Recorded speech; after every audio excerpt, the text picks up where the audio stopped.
we saved a few $100 on this bumper cover assembly because of some damage.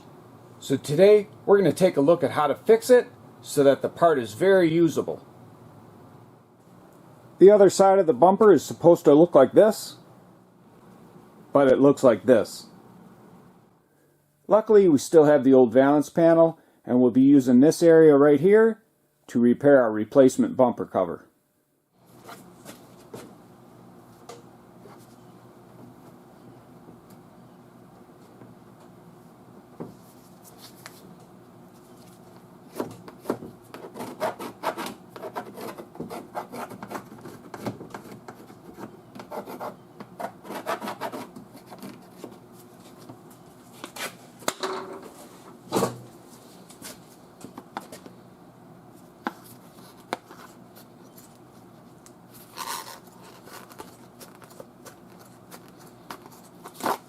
And we're cutting it so that we have about 1 inch or more to glue and rivet.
These rivets are countersunk. Now we'll just sand up or grind up the area and fill it. At this point, we'll let it dry overnight. These rivets are countersunk. We'll DA sand this with maybe some 120 and fill it.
After DA sanding the primer surfacer with 240 grit and giving it a few coats of spray bomb flat black, this is the finished bumper cover. I hope you enjoyed this video on repairing some pretty serious damage to a plastic bumper cover. If you did, and you'd like to get my latest videos, don't forget to hit the subscribe button.